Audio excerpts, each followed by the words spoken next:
So this is my first lesson on introductory circuits, and the first couple of lessons are going to have to do with what I'm about to explain to you. So the only difference between what we were learning in school before we went to virtual learning was that charges were static, meaning that they didn't move, or they maybe jumped from one material to another.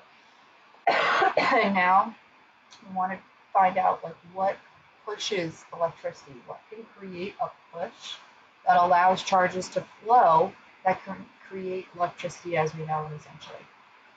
So here we have a battery. We have the positive terminal, units as positive. We have the negative terminal. And we have a positive and negative on either side. If we connected a wire between this end and that end, we would have an electric field that points away from the positive and goes in towards the negative, just like point charges. Remember the field lines for two different point charges.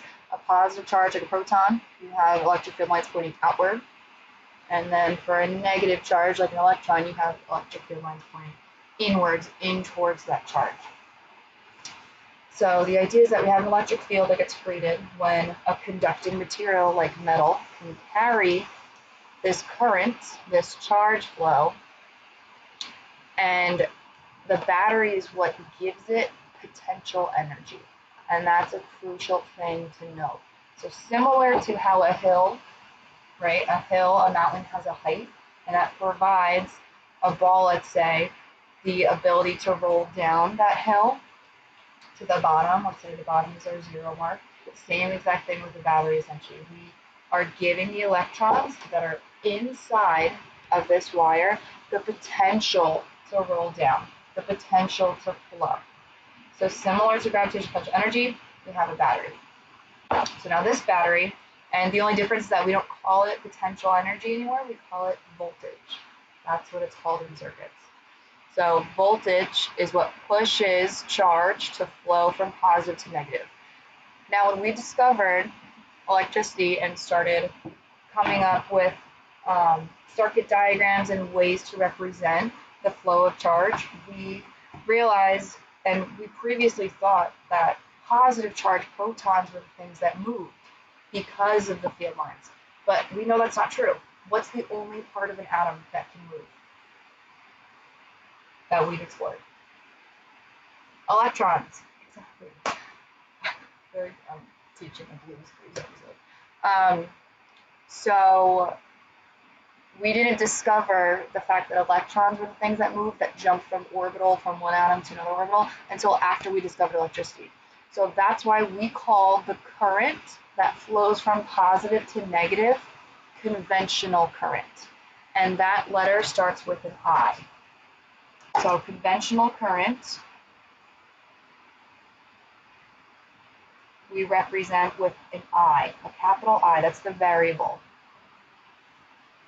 which is the flow of positive charge. Even though now we know that positive charges aren't the things that move between atoms, we know that electrons move. Electrons actually move from the negative end of the battery to the positive end of the battery, but we're ignoring it. We're only talking about conventional current, and we know in our brains that electrons are the things that are moving and not the protons. But this is just how circuit diagrams and circuits work. And we measure current, the time rate of change of a positive charge. So if you wanted to write down an equation for defining current, you know how I'm always like, this says this math in words. I equals Q over T is the flow of positive charge. Remember Q, lowercase q or capital Q, whatever, stands for charge in coulombs divided by seconds, time, will give you current. It's the time rate of flow of a positive charge. And it's measured in amps. So if you guys have ever heard of ampere or amps, like amperage, that's the unit for positive charge current that can flow. The other part of our circuit is voltage. And the unit for voltage, you represent voltage with just a capital V. And the unit for voltage is actually another V. So we have conventional, I know it's backwards, conventional current is an I, the unit is A, capital A. The unit for voltage is capital V, just like the variable itself. So if you have a battery that has a voltage of 1.5 voltage, the unit is just V. So this battery has a voltage of 1.5 V. And the way that circuits work is that you have this conventional current, you have this push, this voltage, this hill that allows the positive charge to even flow in the first place. That's voltage. You need to also add a resistor into your circuit. If you don't have something that connects between the positive end and the negative end of the battery, you only have voltage and current, you're going to make something called a short circuit, and you're going to burn out your batteries, which is very bad. You want an item like a resistor, such as a light bulb, that will allow this current and this voltage to drop, allow the voltage to drop across this resistor, such that after it's done flowing through it, say we have 1.5 volts going inside of this before it gets lit up, it'll escape with 0 volts on the other side because it has to drop to 0 volts. So I know it's really tricky to understand, especially the first time you're learning it conceptually. It gets a little messy. So if you guys look at the assignment 1 video that I posted, it does an excellent job of representing voltage, current, and resistance in 3 dimensions to actually see what's going on. So the 3 things that you need: conventional current, flow of positive charge; voltage, that the hill that allows positive charge to flow, essentially, the potential. And you also need resistance, because that voltage needs to go from the positive terminal, right? It pushes the conventional current from positive to negative. On this battery, 1.5 volts is here, 0 volts is down here. So you need to drop that amount of push before getting it to the bottom back over here. So resistance, represent with a capital R, and the unit for resistance is an ohm. It's the capital Greek letter omega. Oh, that doesn't look like an R. There's an R, and there's the unit for resistance. Okay, so let's actually build a circuit and see how this works. So here I have 3 batteries, 1.5 volts plus 1.5 volts plus 1.5 gives me 4.5 volts.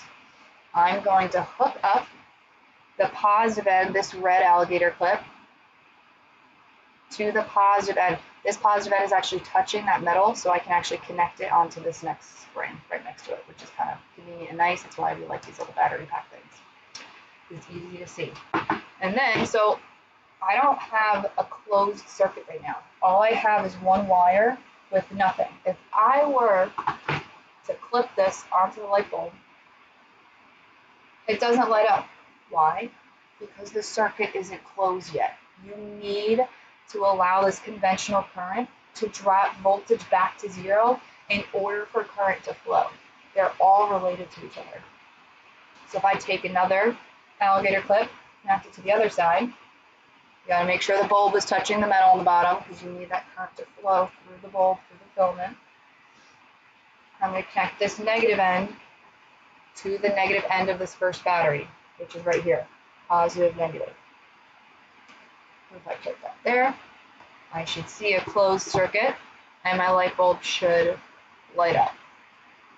If I unattach it, open circuit, closed circuit, open, closed, open, closed, open, closed. Same thing on this side. You need a full, complete circuit with conductive material in order for all the components of a circuit to work.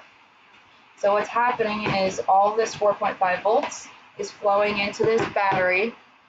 This is very bright because it's using up all that voltage to get it this bright. The voltage, the amount of push drops back down to 0 volts on the other side because it must return back to 0 volts when it goes into the negative end of the battery.